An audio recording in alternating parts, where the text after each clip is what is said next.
Listen, let me do this. Let me do this.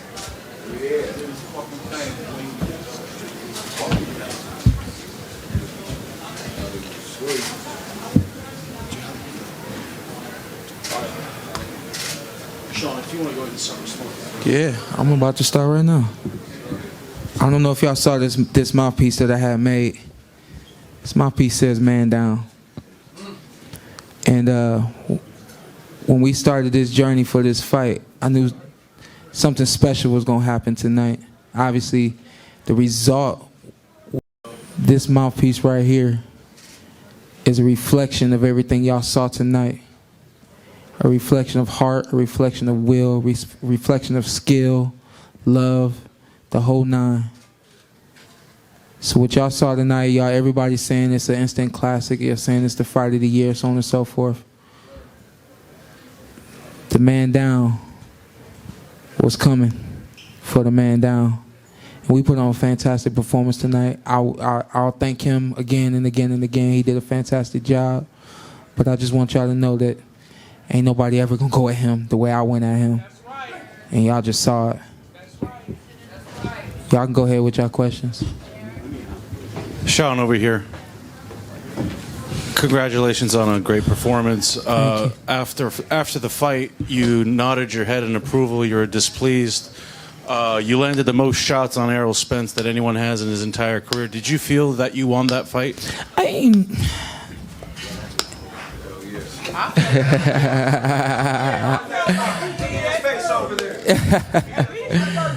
Listen, I'm gonna be myself, and myself says, you know, when I don't win, I can't hang my head. When I don't win, I can't make excuses.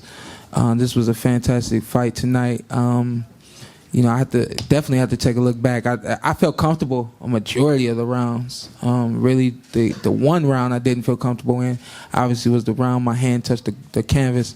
But other than that, I felt very comfortable through this fight. I tried to stay poised and, you know, stay within whatever my corner was asking me to do, make the necessary adjustments, so on and so forth. So for me to say that was a robbery, you're not going to hear me say it, sorry. My dad can say it, Barry can say it, everybody else can say it, but that ain't going to come from me. All right, as we go ahead, and we also have the IBF and now the WBC welterweight champion of the world here to make opening comments. A round of applause. Still remaining undefeated, Errol "The Truth" Spence Jr.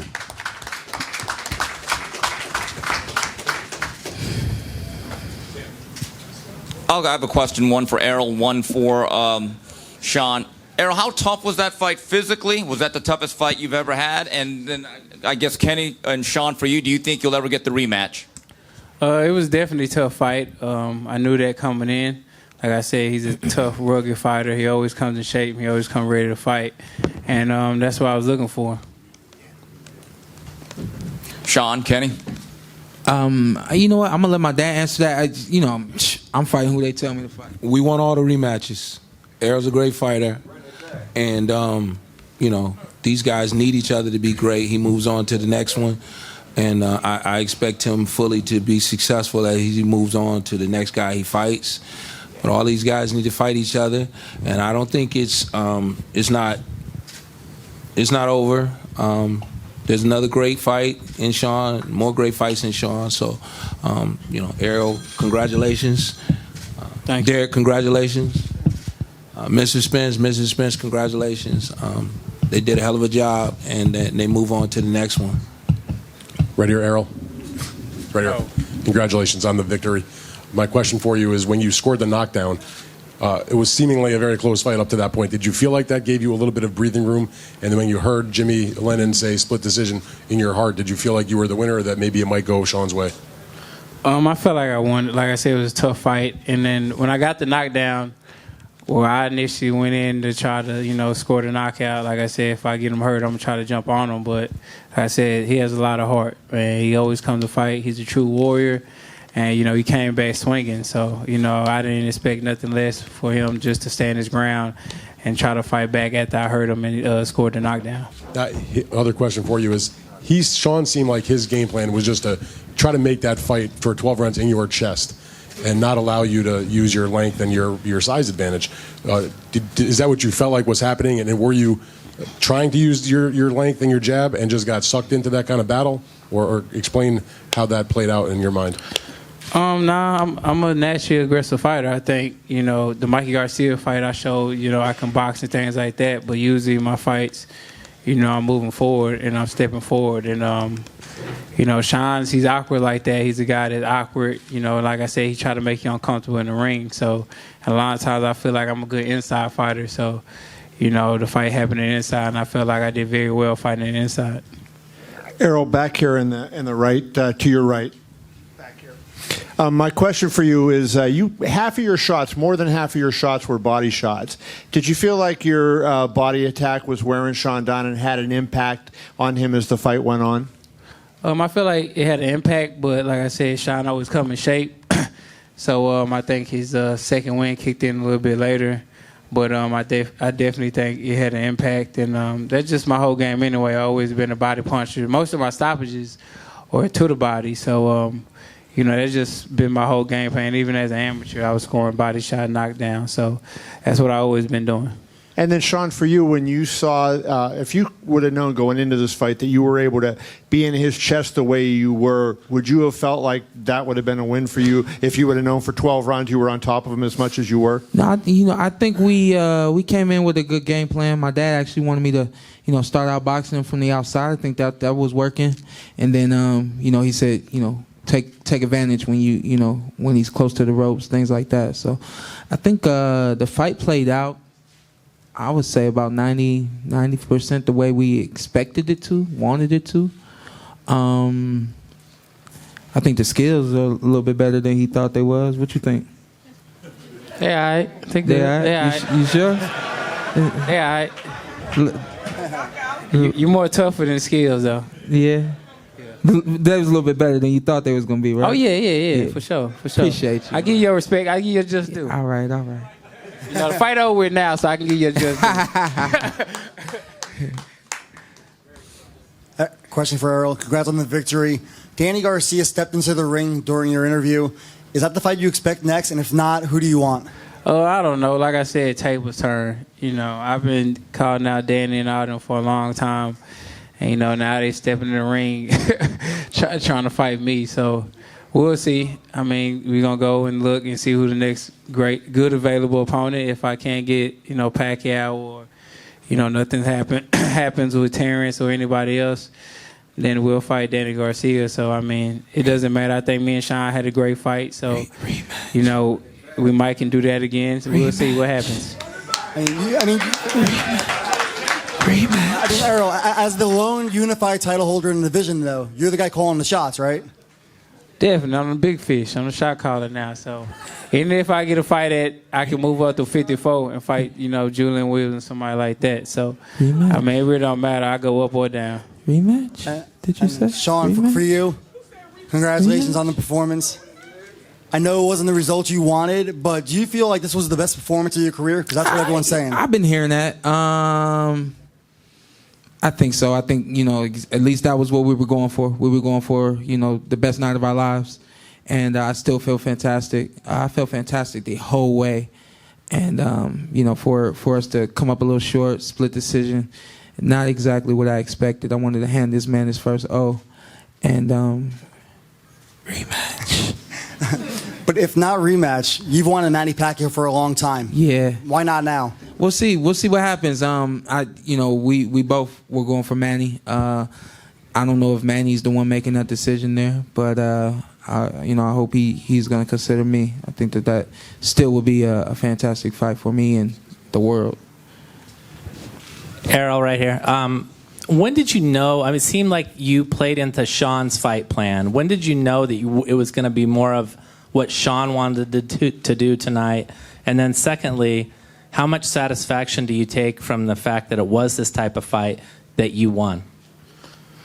I don't think I played in the Shawn game plan because I said throughout this whole, tour and this whole training camp that, I was going to try to get the knockout, and that's what I try to do. But, Shawn's tough. He's a real competitor and have a ton of heart. So even if I did hurt him, he'll come back with shots, So I tried to do it, but it just didn't happen. Oh, definitely. I think it was a lot of questions. I think Shawn and they can't question. That I've never been tested before, or I've never been hit with a great shot before, I've never been uncomfortable before. And I think it showed a lot that, I'm a real dog, and I do have a lot of grit, and I do have a lot of ability to, withstand a shot, take a shot, and give a couple back. Hello, Errol.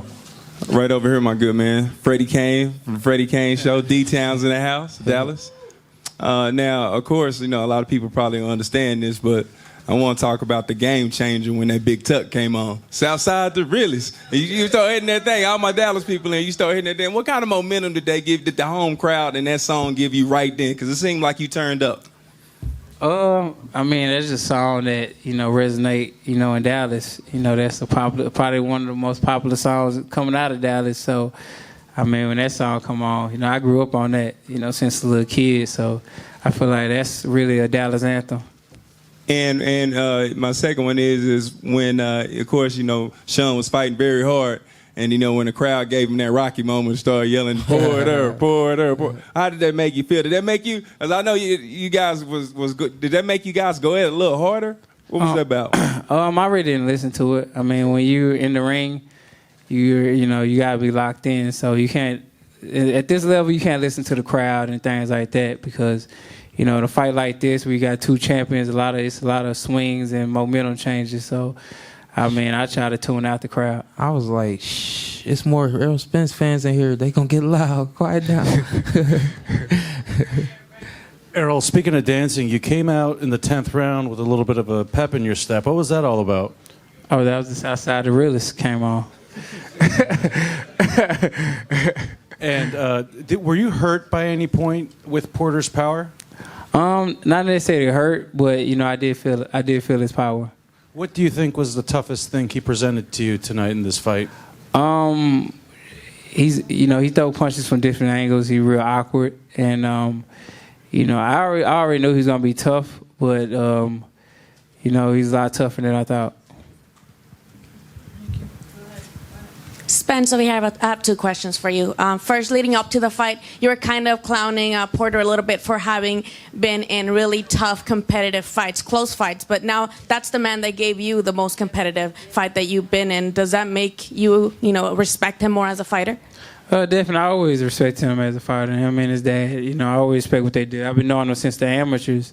And, they always been top amateurs, always been winning, always beating the big guys in the amateurs and things like that. So, it's always a respect thing, but, when it's fight time and you got somebody, trying to take your belt, some of you fought for a long time, and trying to take food out your kid's mouth, it's a lot of, animosity get built up and, a lot of frustration and things like that because we doing tours and I'm looking at this dude and thinking about this dude for 10 weeks straight. So it's a lot of stuff get built up. So, it's all over now. I've been on it for a long time. I got a lot of love for Kenny and Shawn, and it's all respect.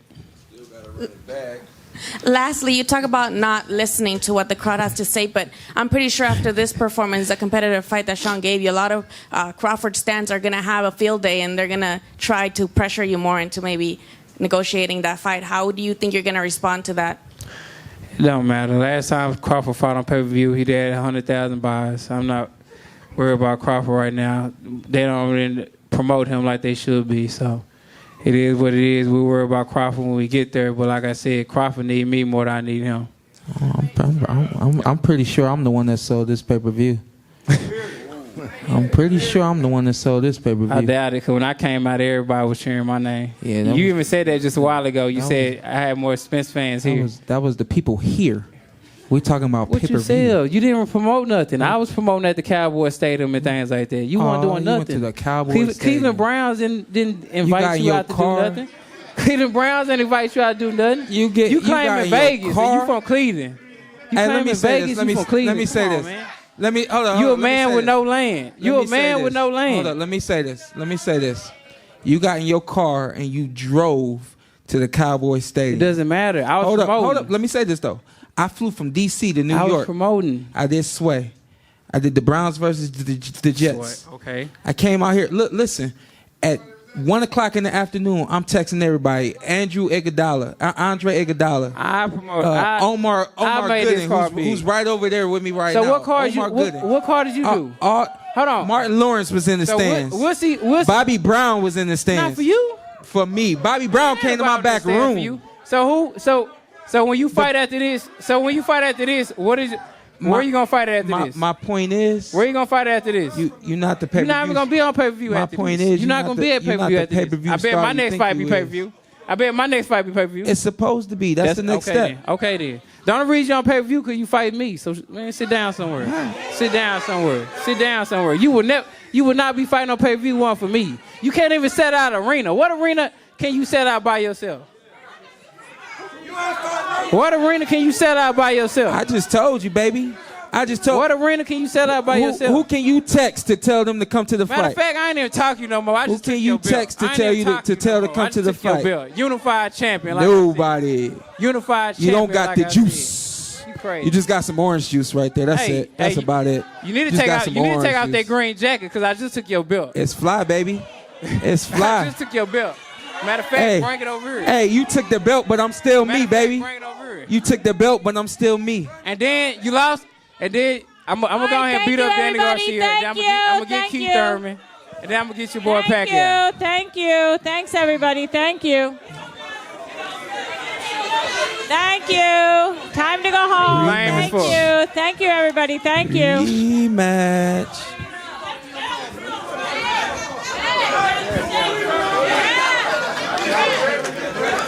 Thank you, everybody. Thank you. Down in front.